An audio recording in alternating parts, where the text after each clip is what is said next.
Hello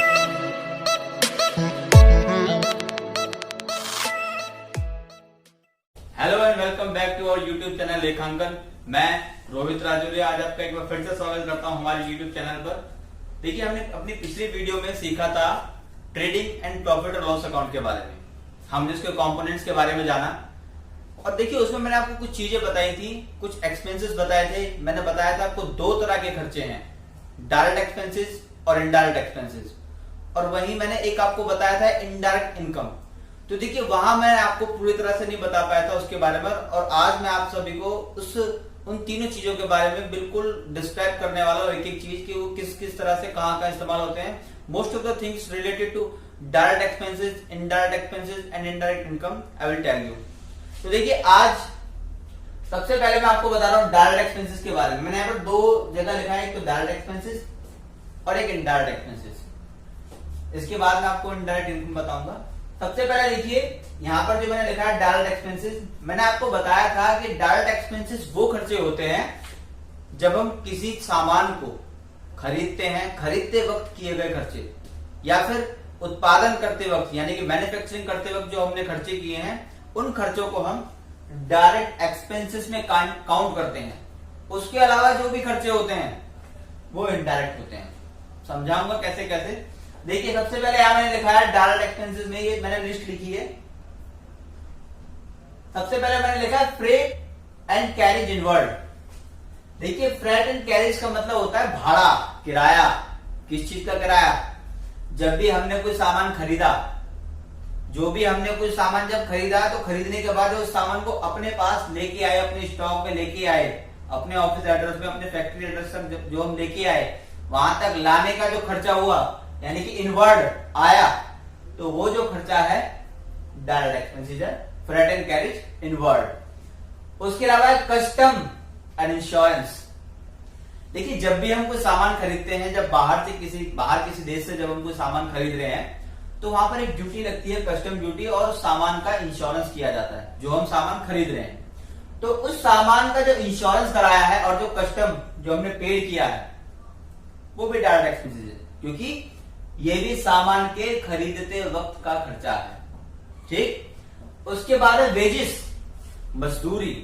अब देखिए क्या होता है, मजदूरी का यहां पर क्या मतलब है, ये हम तभी देते हैं जब हम किसी से कोई काम कराते हैं और हाथों हाथ उसकी पेमेंट कर देते हैं। एक एग्जांपल लेते हैं कि हमने एक मशीन ली है और वो मशीन हम अपने ऑफिस एड्रेस तक ले आए, लेकिन क्या है वो मशीन इतनी भारी है कि हम उसे अपने हाथों से ले जाकर के नहीं ले जा सकते अंदर तक भी। हमने 4 मजदूरों को पकड़ा और उन मजदूरों को बोला कि भाई ये मशीन ले जाकर के हमारे स्टॉक में, हमारे गोडाउन तक रखवा दीजिए या हमारे फैक्ट्री एड्रेस तक अंदर रखवा दीजिए। अब जब हमने उस मशीन को रखवाया तो उनको हाथों हाथ पेमेंट कर दी। मशीन रखवाई, सामान रखवाया और हाथों हाथ पेमेंट कर दी, यानी कि मजदूरी हमने तुरंत उनको पेड कर दी। जब भी हमने काम कराया तब तुरंत जो हमने पेड कर दिया वो होती है वेजेस यानी कि मजदूरी। उसके बाद है गैस, वाटर एंड फ्यूल। देखिए मैन्युफैक्चरिंग के वक्त जब भी हम किसी वस्तु का उत्पादन कर रहे हैं, जब भी हम किसी चीज का निर्माण कर रहे हैं, मैन्युफैक्चरिंग कर रहे हैं, तो मैन्युफैक्चरिंग के टाइम पे मान लीजिए कि हम कोई ऐसा प्रोडक्ट बना रहे हैं जिसको हीट के लिए हमें गैस की जरूरत पड़ती है या उसके इंजन के लिए हमें फ्यूल की जरूरत पड़ती है, तभी तो मैन्युफैक्चरिंग होगी, तभी तो मशीनें चलेंगी। या फिर उसको कूल करने के लिए उसको हमें वाटर की जरूरत पड़ती है। तो ये जो सारे खर्चे हैं मैन्युफैक्चरिंग के टाइम पे कर रहे हैं, तो ये डायरेक्ट एक्सपेंसेस का ही एक पार्ट है। उसके बाद है फैक्ट्री एक्सपेंसेस। देखिए फैक्ट्री का मतलब क्या है, जहां पर किसी वस्तु का निर्माण हो रहा होगा, मैन्युफैक्चरिंग हो रही होगी, उस स्थान को फैक्ट्री बोलते हैं। तो उस फैक्ट्री में जो खर्चे होते हैं यानी कि मशीनों के जो खर्चे होंगे, या आप इससे अंदाजा लगा सकते हैं कि मशीनों में हम लुब्रिकेंट डालते हैं या ग्रीसिंग डालते हैं, ग्रीसिंग करते हैं, तो वो जो सारे खर्चे हैं वो फैक्ट्री एक्सपेंसेस होते हैं और वो the part of direct expenses, क्योंकि ये हम मैन्युफैक्चरिंग के वक्त ही कर रहे हैं। उसके बाद देखिए रॉयल्टी ऑन प्रोडक्शन। देखिए कुछ प्रोडक्ट ऐसे होते हैं जो हम किसी बड़ी कंपनी से खरीदते हैं, तो वो क्या करते हैं कि मान लीजिए कि हमने किसी से फ्रेंचाइजी ली है, तो फ्रेंचाइजी करने के लिए मैं अपनी एक स्वीट्स कॉर्नर खोल रहा हूँ, अपना स्वीट की शॉप खोल रहा हूँ। अब मैं बीकानेर से अपनी फ्रेंचाइजी लेता हूँ, तो फ्रेंचाइजी के लिए मैं ही बनाऊंगा मटेरियल, मैं ही सारे जो स्वीट्स है मैं खुद बनाऊंगा, लेकिन बीकानेर का नाम होगा। तो बीकानेर से मैंने लाइसेंस फीस दिए उसको, मैंने फ्रेंचाइजी के पैसे दिए, तो वो रॉयल्टी और प्रोडक्शन होते हैं। तो ये भी हमारे डायरेक्ट एक्सपेंसेस हुए। उसके बाद है कार्गो एक्सपेंसेस, शिपिंग एक्सपेंसेस। देखिए ये सेम खर्चे ऐसे ही जैसे फ्रेट एंड कैरेज इनवर्ड मैंने आपको बताया था। जब भी हम कोई सामान खरीद रहे हैं तो उसको लाने, अपने ऑफिस एड्रेस तक, अपने फैक्ट्री एड्रेस तक लाने का जो खर्चा है वो हमारे शिपिंग एक्सपेंसेस, कार्गो एक्सपेंसेस या फिर freight and carriage inward expenses है। ये देखिए वही खर्चे हैं, यानी कि कार्गो एंड शिपिंग का मतलब है कि सामान को लाने का खर्चा। याद रखना ये इनवर्ड है, जब हम कोई सामान खरीद रहे हैं उस वक्त, आउटवर्ड होगा तो डायरेक्ट हो जाएगा। अभी यही याद रखना है, जो भी सामान खरीद रहे हैं, खरीदते वक्त का खर्चा, मैन्युफैक्चरिंग के वक्त का खर्चा डायरेक्ट एक्सपेंसेस कहलाता है। उसके बाद है देखिए import duty, custom duty. Import duty, import का मतलब आप समझिए यानी कि आयात, सीधे सीधे समझ में आ रहा है, इंपोर्ट यानी कि आयात। तो जो सामान हमने विदेशों से खरीदा उस पर इंपोर्ट ड्यूटी लगती है, और वो इंपोर्ट ड्यूटी हमें देनी पड़ रही है खरीदे हुए सामान पर, तो वो डायरेक्ट एक्सपेंसेस है। उसके अलावा कस्टम ड्यूटी मैंने आपको पहले ही बताया था शुरुआत में। कस्टम ड्यूटी भी जब लगती है, जब हम कोई सामान बाहर से खरीद रहे हैं तो उस पर एक ड्यूटी लगती है जिसको हम बोलते हैं कस्टम ड्यूटी। तो ये भी डायरेक्ट एक्सपेंसेस का ही पार्ट है, क्योंकि हम कोई सामान खरीद रहे हैं। उसके बाद देखिए ऑक्ट्रोई और डॉक चार्जेस। ये भी देखिए ये कैसे खर्चे होते हैं जब हम सामान को कहीं से लोड और अनलोड कराते हैं, एक चुंगी कर इसको बोलते हैं। तो जब हम सामान को लोड या अनलोड करा रहे हैं, जैसे मान लीजिए कोई शिप से कोई सामान आया है और वहां पर हम उसको या तो सामान उतरवा रहे हैं या चढ़वा रहे हैं, तो उस वक्त ये कुछ हमें खर्चे देने पड़ते हैं जो ऑक्ट्रोई या डॉक चार्जेस होते हैं। उसके अलावा कमीशन ऑन परचेज। अब देखिए हम यहाँ पर कमीशन दे रहे हैं सामान को खरीदते वक्त, परचेज के वक्त। जैसे कोई ऐसा सामान है कि जो हमें डायरेक्ट नहीं मिल सकता, उसके लिए हमें बीच में एक बंदे की जरूरत पड़ेगी जो हमारी डील कराएगा, और उस सामान को खरीदने के लिए हम उस मिडिल पर्सन को, जो थर्ड पर्सन हमारे बीच में, हम जो पर्सन को जो कनेक्ट कर रहा है उसको हम बीच में कमीशन दे रहे हैं, तो वो क्या करा रहा है, commission on purchase.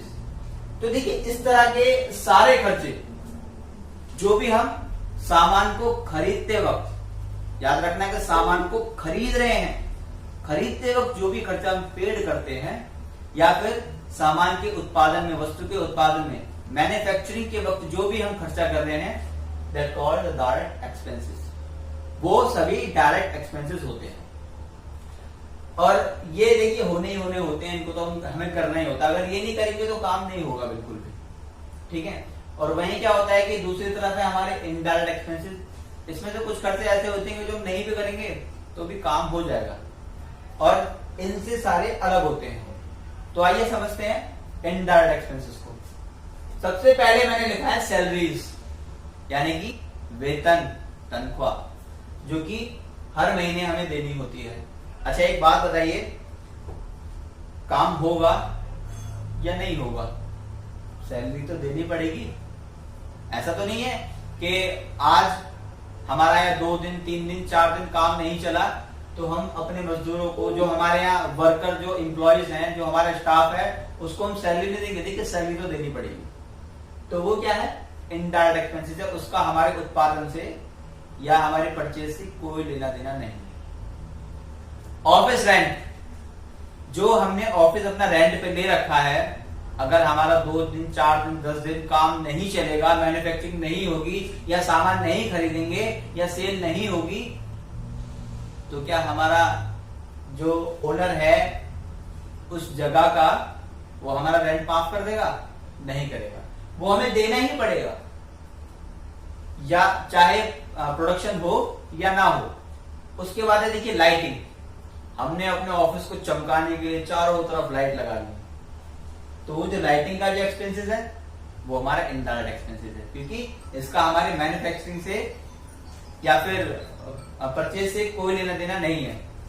Legal charges, उसके बाद समझिए क्या है लीगल चार्जेस। लीगल चार्जेस वो खर्चे होते हैं कि जब भी हम अपना किसी भी चीज में रजिस्ट्रेशन लेते हैं तो रजिस्ट्रेशन के वक्त जो भी डॉक्यूमेंटेशन होती है, जो भी रजिस्ट्रेशन के एक्सपेंसेस होते हैं, या हमने किसी एडवोकेट से या किसी सीए से अपने कुछ डॉक्यूमेंट्स तैयार कराए हैं, कहीं रजिस्ट्रेशन लिया है, तो वहां पर जो हम चार्जेस पे करते हैं वो लीगल चार्जेस कहलाते हैं। उसका भी हमारा सेल या उसका भी हमारा परचेज से या मैन्युफैक्चरिंग से कोई लेना देना नहीं है। उसके बाद देखिए पोस्टेज। हम अपना कोई प्रोडक्ट बना रहे हैं या हमने अपनी कोई कैटलॉग्स प्रिंट करवाई है, और कैटलॉग्स को प्रिंट कराने के बाद हमने अपने जो हमारे क्लाइंट्स हैं उनको पोस्ट किया, या उसके अलावा हमने कोई भी चीज पोस्ट की है बाहर अपने किसी क्लाइंट को, किसी कस्टमर को या वेंडर को, तो जो हम पोस्ट कर रहे हैं उसका भी हमारा परचेज से या मैन्युफैक्चरिंग से कोई लेना देना नहीं है, और जो डायरेक्ट एक्सपेंसेस से अलग है, दैट कॉल्ड इनडायरेक्ट एक्सपेंसेस। उसके बाद है प्रिंटिंग। प्रिंटिंग का मतलब हमने अपने ऑफिस के लिए चालान books, bill books, letter heads, pamphlets, banner, या फिर किसी भी तरह ये कैटलॉग्स, किसी भी तरह की कोई हमने प्रिंट आउट इस तरह के करवाए हैं, वो हमारे प्रिंटिंग में जाते हैं, यानी कि वो भी हमारे इनडायरेक्ट एक्सपेंसेस है, तो उसका हमारा मैन्युफैक्चरिंग से कोई लेना देना नहीं है। उसके बाद है इंश्योरेंस। देखिए यहां पर मैंने आपको समझा था इंश्योरेंस किस चीज का।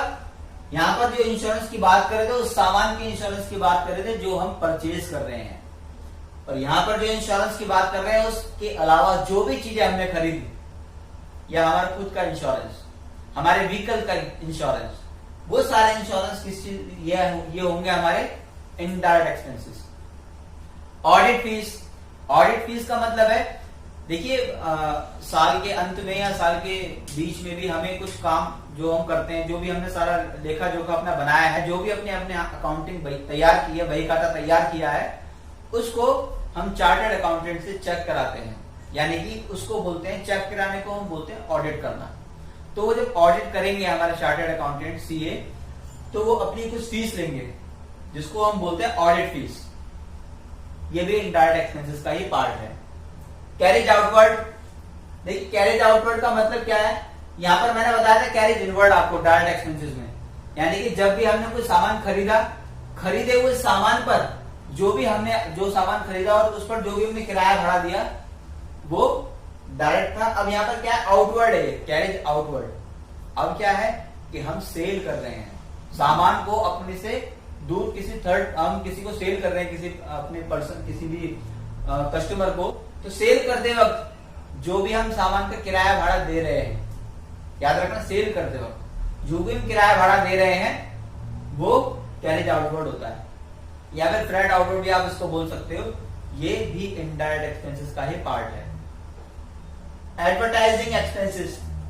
एडवर्टाइजिंग का मतलब मैंने जैसे आपको बताया था प्रिंटिंग का जो एग्जांपल मैंने आपको दिया था, एडवर्टाइजिंग भी आप कई तरह से कर सकते हैं, जैसे कि पंपलेटिंग कर सकते हैं, आप बैनर अपने प्रिंट करा सकते हैं, या फिर न्यूज़पेपर में अपने प्रोडक्ट के इंफॉर्मेशन दे सकते हैं, टीवी में एड्स दे सकते हैं। तो ये जो सारे खर्चे होते हैं एडवर्टाइजमेंट एक्सपेंसेस कहलाते हैं, और ये भी हमारे इनडायरेक्ट एक्सपेंसेस होते हैं। उसके अलावा गोडाउन का रेंट। जिस जगह पे हमने अपना सामान तैयार करके रख रखा है, यानी कि गोडाउन में रख रखा है, तो उस गोडाउन का जो रेंट है वो भी इनडायरेक्ट एक्सपेंसेस होता है। उसके अलावा कमीशन। यहां तो देखिए मैंने आपको बताया था कमीशन ऑन परचेज। अब परचेज किए हुए सामान के अलावा हम किसी भी चीज में अगर किसी को कमीशन दे रहे हैं, यानी कि कमीशन ऑन सेल भी हो सकता है वो, तो वो क्या है हमारा इनडायरेक्ट एक्सपेंसेस। उसके अलावा ब्रोकरेज। देखिए ब्रोकरेज और कमीशन एक ही चीज होती है, तो ये भी उसी तरह से काम करता है, जैसे कमीशन है वैसे ही ब्रोकरेज है। देखिए बैड डेब्ट्स। अब ये क्या है, बैड डेब्ट्स क्या होते हैं? बैड डेब्ट्स का मतलब होता है कि देखिए समझिए इसको, जब हम व्यापार में, बिजनेस में कुछ ऐसे लोग हमसे टकराते हैं जिनको हम सामान सेल करते हैं। हमने क्या किया, किसी को 1 लाख रुपए का सामान हमने सेल किया, अब उसमें से हमारे पास 90,000 रुपए तो रिसीव हो गए, लेकिन जो बाकी का जो बैलेंस बचा 10,000 रुपए, वो किसी भी कारण से उसने नहीं दिए, और हमें पता है वो नहीं देगा, तो हमने उसको एक खर्चा मान लिया, इनडायरेक्ट एक्सपेंसेस मान लिया कि वो बैड डेब्ट्स हैं, वो हमारे बुरे डेटर्स हैं, वो हमें पैसा मिलेगा ही नहीं, तो उसको हमने यहाँ पर बैड डेब्ट्स का नाम दिया है। उसके अलावा देखिए यहाँ पर इंटरेस्ट और लोन। हमने अपनी गाड़ियों पर, अपने ऑफिस प्लेस पर, या किसी भी चीज पर हमने कोई लोन लिया है तो उस लोन पर दिया गया ब्याज, इंटरेस्ट, वो हमारा इनडायरेक्ट एक्सपेंसेस है। उसके अलावा बैंक चार्जेस, बैंक हमारा जो भी चार्जेस काटता है, जो कि आप देखते हैं जैसे कि एनईएफटी, आरटीजीएस, आईएमपीएस या कोई भी ऑनलाइन ट्रांजेक्शन पर या एसएमएस चार्जेस, ऐसे बहुत सारे चार्जेस बैंक हमारा डिडक्ट करता है हमारे अकाउंट से, तो वो बैंक चार्जेस हैं, वो भी हमारे इनडायरेक्ट एक्सपेंसेस में काउंट होते हैं। उसके बाद है डिस्काउंट एंड रिबेट। हम सेल कर रहे हैं, जब किसी को हमने किसी को डिस्काउंट दे दिया, अपने अमाउंट पे डिस्काउंट दे दिया, फिर रिबेट दे दिया, तो वो भी हमारा इनडायरेक्ट एक्सपेंसेस है। रिपेयर एंड रिन्यूअल्स, हमारा हम जो भी कोई सामान अगर रिपेयर करा रहे हैं या रिन्यूअल करा रहे हैं तो उस वक्त किया गया खर्चा, वो भी हमारे repair and renewals indirect expenses का ही पार्ट है। उसके बाद है डेप्रिसिएशन। डेप्रिसिएशन के बारे में हम अपने पिछली वीडियो में देख चुके हैं। डेप्रिसिएशन क्या होता है? ये लगता है हमारी फिक्स्ड एसेट्स पर, यानी कि स्थायी संपत्तियों पर। तो स्थायी संपत्तियों पर लगाया गया डेप्रिसिएशन यानी कि घिसावट व्यय, हमने उसको कितना घिस लिया, तो उस की वैल्यू को हम डेप्रिसिएशन बोलते हैं और उसको हम इनडायरेक्ट एक्सपेंस की तरह ट्रीट करते हैं। उसके बाद है देखिए loss on sale on fixed assets. हमने अपनी कोई भी फिक्स्ड एसेट्स उसको सेल कर दिया, अब सेल करते वक्त हमें पता चला कि वो हमने लॉस में सेल कर दी, तो जितना हमें लॉस हुआ उसको हम यहाँ पर loss on sale on fixed assets के नाम से ट्रीट करेंगे और वो भी हमारा इनडायरेक्ट एक्सपेंसेस का ही पार्ट हुआ। उसके बाद है लॉस बाय फायर। देखिए बुरा वक्त कभी आता है, किसी के साथ भी हो जाता है, हमारे किसी भी ऑफिस प्लेस में, गोडाउन में आग लगने से जो नुकसान हुआ है उसको हम लॉस बाय फायर के नाम से ट्रीट करते हैं और वो भी हमारा इनडायरेक्ट एक्सपेंसेस होता है। तो देखिए ऐसे बहुत सारे ऐसे और भी खर्चे हैं, आप उनको समझ सकते हैं। और अब देखिए अब हम समझेंगे इनडायरेक्ट इनकम के बारे में। अब देखिए बात करते हैं इनडायरेक्ट इनकम के बारे में। जब हमने प्रॉफिट एंड लॉस अकाउंट बनाया था अपनी पिछली वीडियो में, तो वहां पर इधर क्रेडिट साइड में हमने इनडायरेक्ट इनकम के बारे में बताया था।